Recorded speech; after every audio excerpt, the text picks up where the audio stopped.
Olá, eu sou o professor Marajá, professor da disciplina Políticas Educacionais. Nós vamos iniciar hoje um estudo sobre as políticas educacionais como campo do saber, construindo os conceitos. Nós vamos dividir esse bloco em 4 temas, que nós conheceremos agora e aprofundaremos a seguir.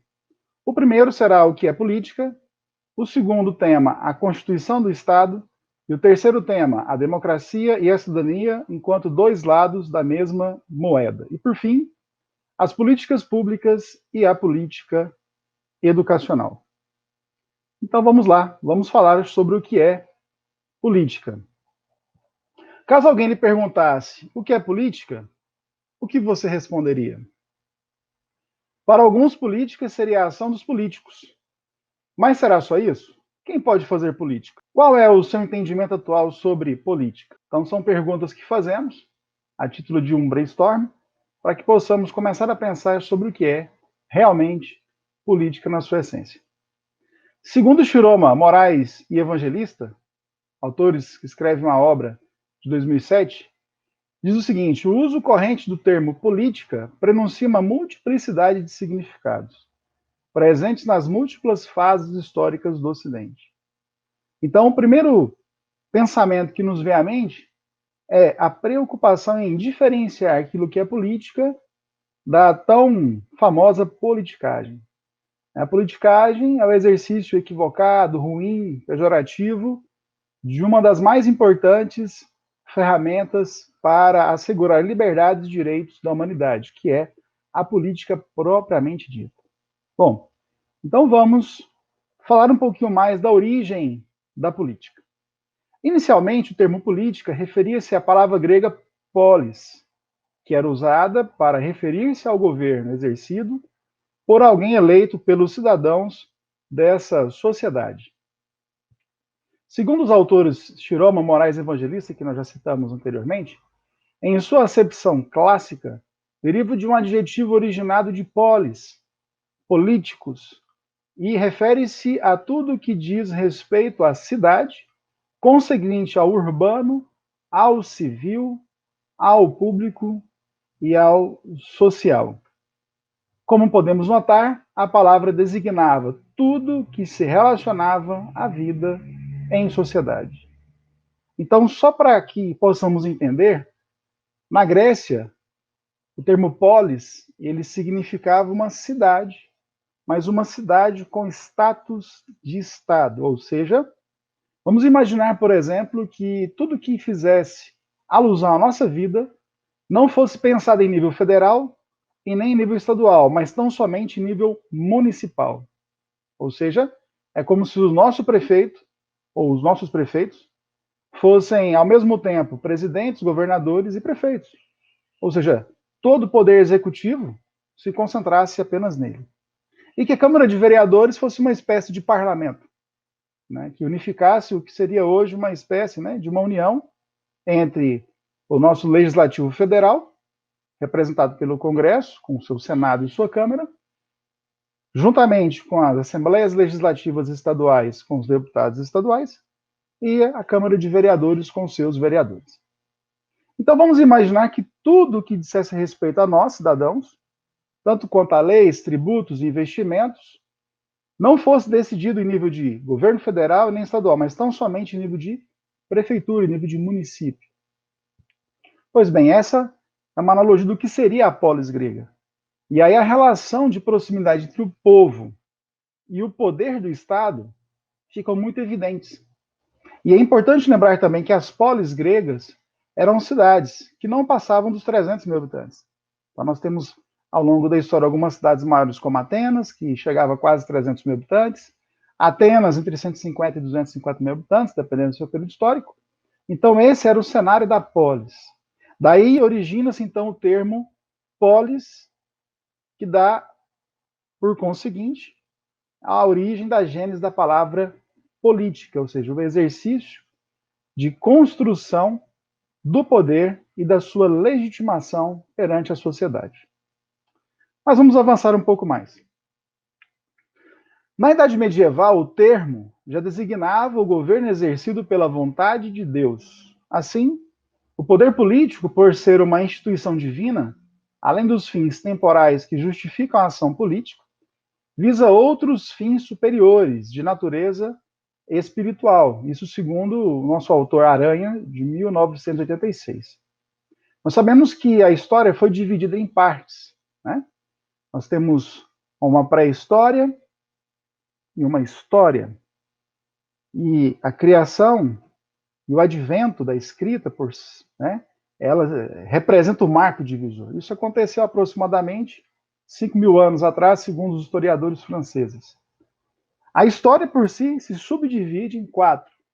A antiga, que vai da escrita à queda do Império Romano do Ocidente, no ano 476 depois de Cristo.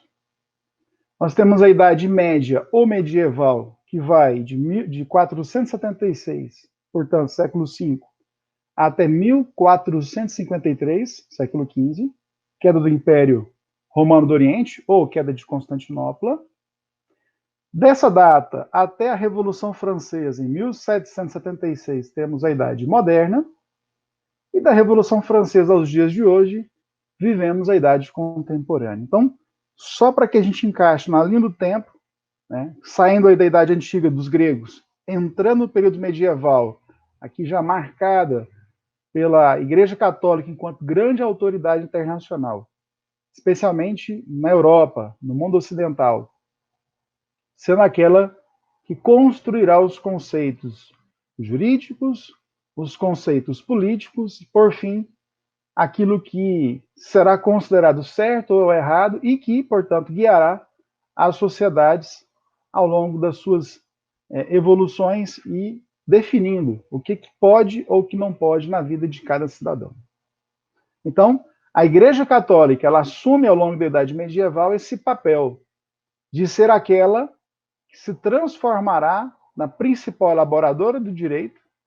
Ela, através do direito canônico, será aquela que irá incorporar e padronizar para todos os reinos que serão renascidos a partir da dinastia de Carlos Magno, dinastia carolíngia, né, pós-período dos senhores feudais, tudo aquilo que será tido como legítimo ou não legítimo.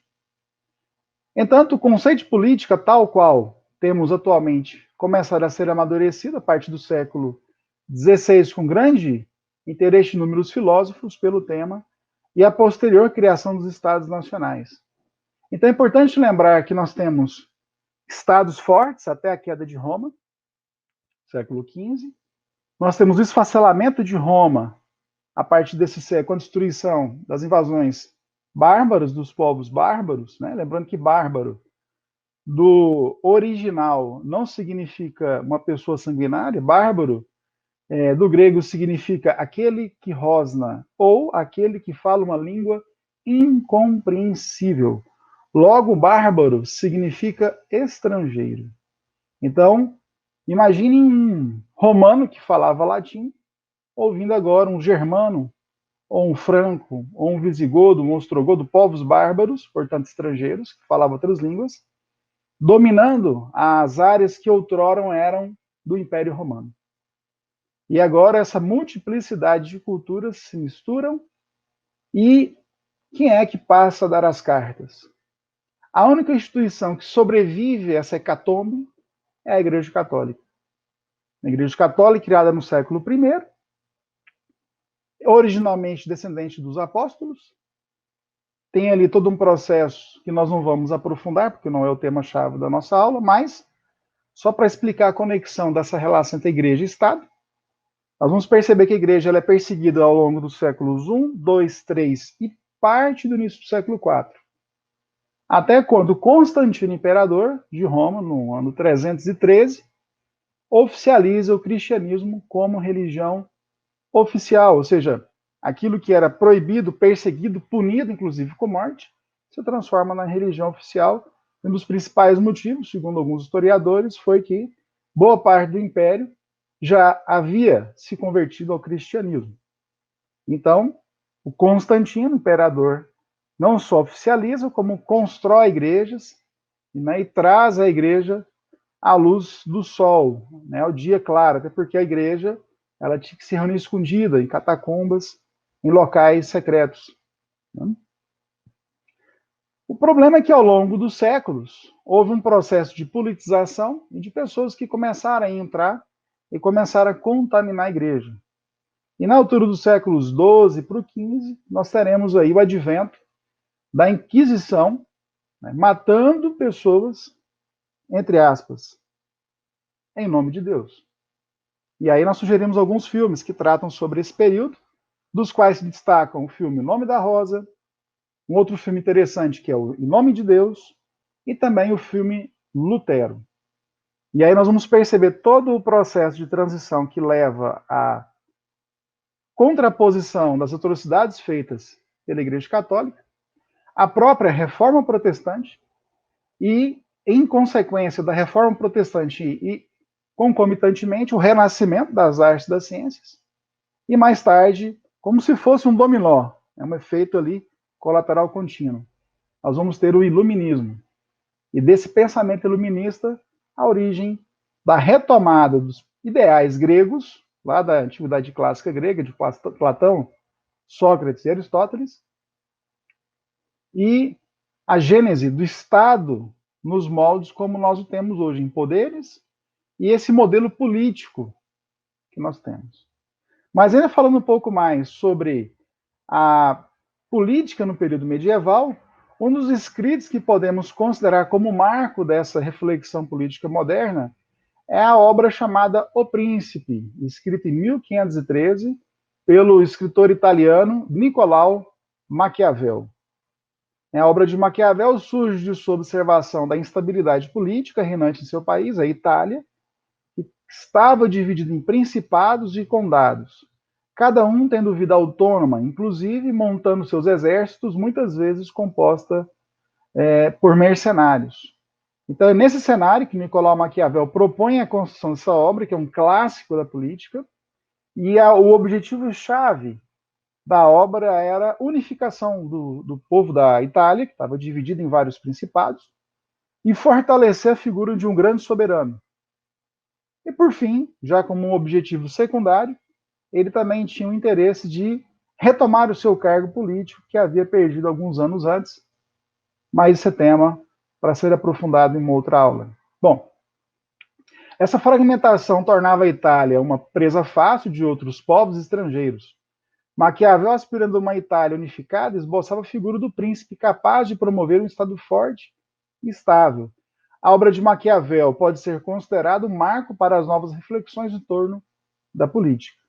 Porém, para além de sua obra, outros pensadores passam a defender uma constituição ou a constituição de um Estado forte e de um governo capaz de gerir a vida das pessoas, como é o caso do grande pensador Thomas Hobbes, quando ele escreve De Cive e a clássica obra O Leviatã.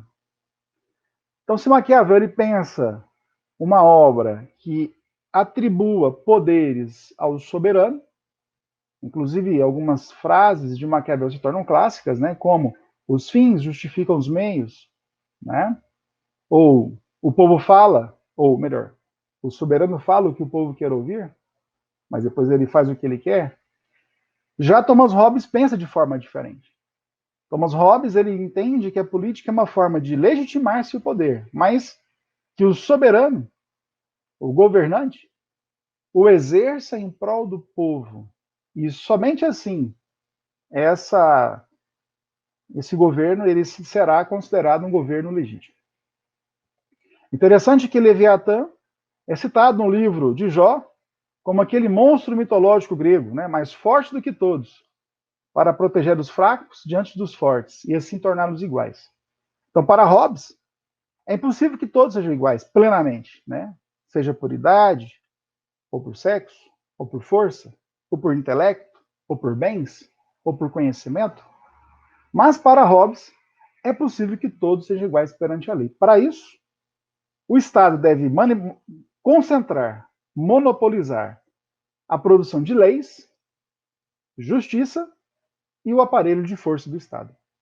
Somente com o domínio e a garantia desses elementos na mão do soberano, em prol do povo, é que os fracos serão igualados aos fortes e serão protegidos, portanto.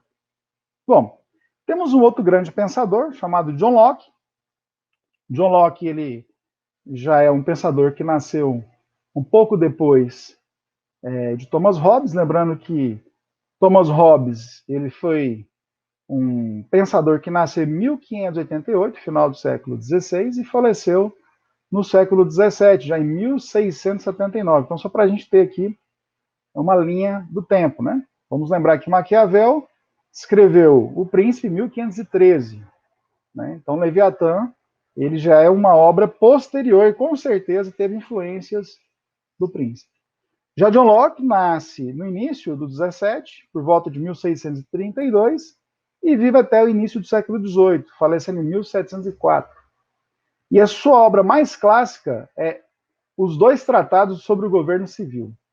E as suas ideias irão repercutir e influenciar as ideias que povoaram as revoluções acontecidas na Europa e na América ao longo do século XVII.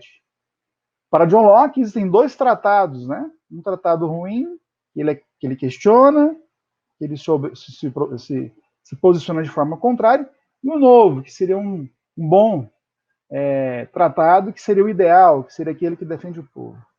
E de forma muito resumida, porque não é o nosso objetivo nesse momento aprofundar sobre cada um desses autores, mas só para dar uma rápida visão panorâmica, ele vai dizer o seguinte, que o Estado ele deve ser suficientemente forte para produzir leis apenas o necessário para a manutenção de direitos. Então ele defende um Estado mínimo, um Estado que ele chama de liberal e de uma economia liberal. Então ele entende que o Estado não deve, por exemplo, reger a vida das pessoas em detalhes excessivos, senão isso implicaria na perda da liberdade dessas pessoas. Então ele acredita que boa parte das regras sociais deveriam ser construídas de forma coletiva pelo próprio povo, no seio das suas relações. E que então o Estado se resumiria a somente padronizar regras que fossem fundamentais, mas um número mínimo, o mínimo possível. Então, por isso que John Locke ele é tido como um pensador liberal.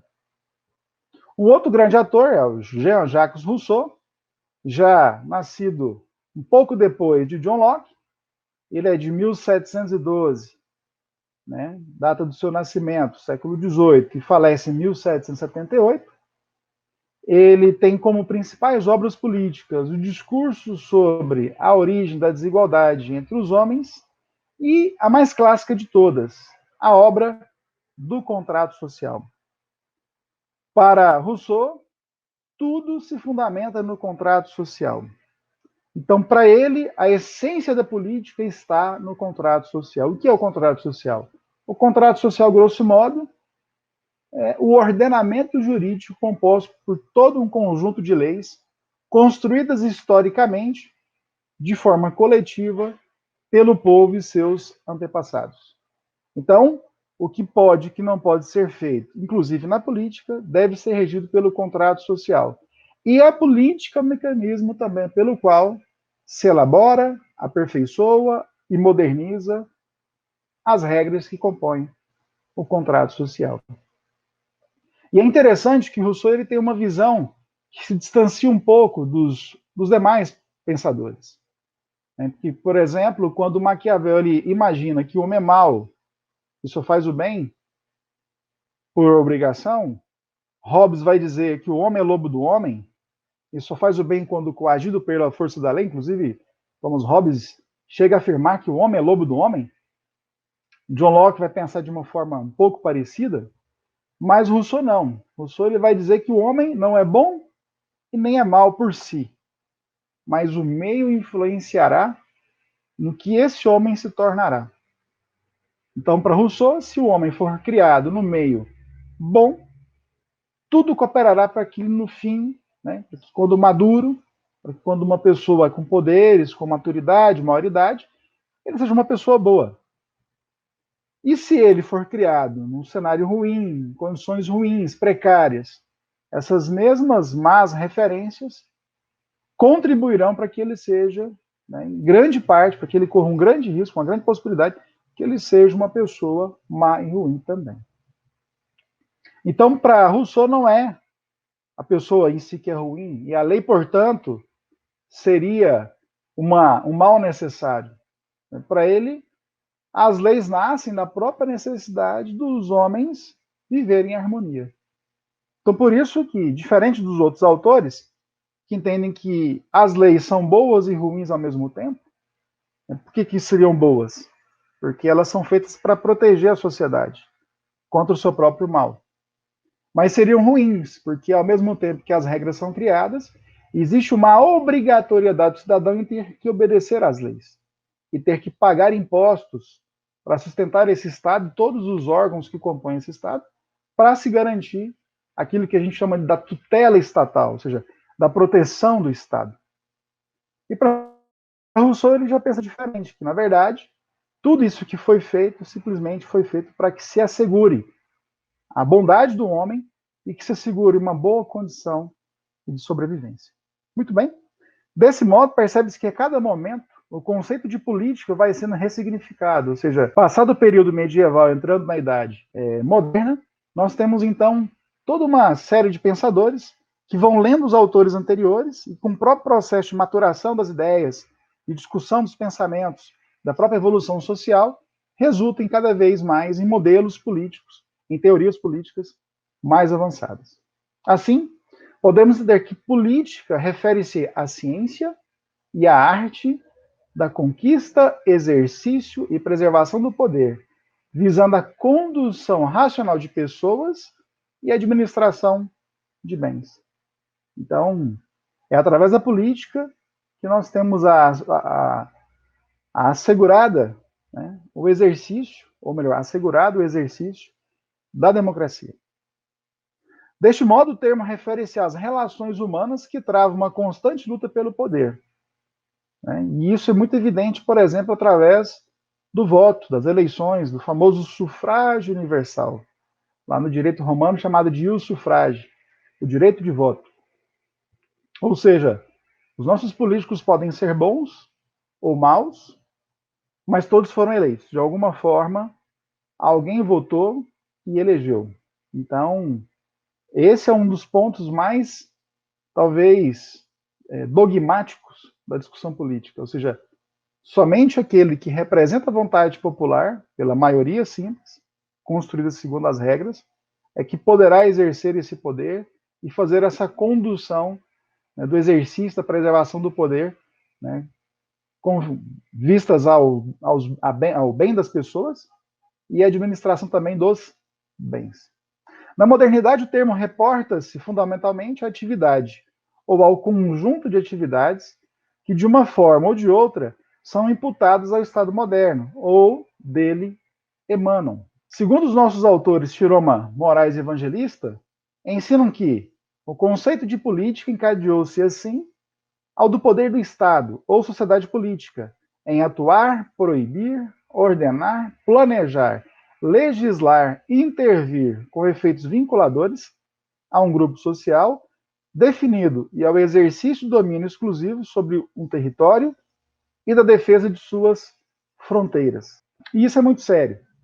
Por exemplo, quando nós falamos sobre o poder de vida e morte, né? O Estado teria o poder de vida e morte sobre o cidadão? No Brasil, sim. E aí, só para levantar um pouco a polêmica, a gente explica, né? Quando é que o Estado pode, por exemplo, aplicar a pena de morte num cidadão? Em caso de guerra declarada, para os crimes de deserção. Está previsto no Código Penal e na Constituição. É o único caso que, no Brasil, há a previsão legal de pena de morte. Agora, imaginem o tamanho do poder do Estado. Ele tem, legalmente, o poder de tirar a vida de um dos seus cidadãos. Claro que apenas em condições muito específicas. Guerra declarada contra outra nação e para o crime de deserção. Ou seja, a pessoa tem medo de ir para a guerra, né? Então, para fugir da guerra, ela deserta da sua obrigação. Então, uma vez convocado, compondo, né, com a sua função, com a sua obrigação cívica e dependendo da situação até militar, ela se eximindo de exercê-la, ele poderá ser preso, nem trocar a dúvida da morte pela certeza da morte. Então, só para ilustrar o que é o poder do Estado e a importância de nós compormos bem, né, essas pessoas, né, que serão ali colocadas, né, nos cargos chaves para exercer esse poder. Então, imagino como é que isso é importante. Nós estamos falando das vidas das pessoas, né? Então, por isso que a política é a forma pelo qual uma grande sociedade legitima, inclusive, esse tipo de uso de poder. E só mais uma curiosidade antes de avançarmos. Né? Já me perguntaram em sala de aula, professor, como é que se executa no Brasil essa pena de morte? Qual é a previsão legal? Porque a gente não tem forca no Brasil. Não que seja um problema fazê-la, né? Do ponto de vista de técnica, nem cadeira elétrica, né? Na legislação brasileira, a execução com pena de morte para casos, por exemplo, de deserção, a execução, né, o método da execução é o fuzilamento. Então, está na Constituição Republicana de 88, para casos de, mais uma vez repetindo, crimes de deserção quando em guerra declarada. Tá? Fora de guerra declarada, no Brasil, ou seja, em tempos de paz, não existe essa previsão legal. Tá? Então é importante frisar isso. Como nós vivemos em tempos de paz, hoje no Brasil não existe perspectiva de aplicação, apenas em um hipotético estado de guerra. Ok? Então, só para mostrar como que a política ela pode intervir na vida dos cidadãos e a importância que o cidadão tem que ter ao lidar com política. Muito bem. Como se pode perceber, nas duas conceituações apresentadas, o poder permeia a relação política. Desse modo, é lícito entender que em todas as relações humanas estabelecem-se relações políticas, haja vista que constantemente o homem busca poder. Por isso que a gente nunca pode dizer assim, eu não gosto de política, então eu não vou me meter com política. E é um grande engano, porque o problema daqueles que não gostam da política é serem governados por aqueles que são apaixonados por ela. Né? Para esse, sobra mais. Então não adianta fazer de conta que a gente não está enxergando nada, que a gente não está ouvindo nada, e portanto não vamos falar nada. Os problemas que advirem nos atingirão da mesma forma. Por isso que a única forma de nós intervirmos e nos protegermos é exercendo ativamente a nossa condição enquanto cidadãos. Bom, encerramos aqui o nosso primeiro bloco. Teremos as nossas atividades a serem feitas no AVA. Deixo a todos um grande abraço.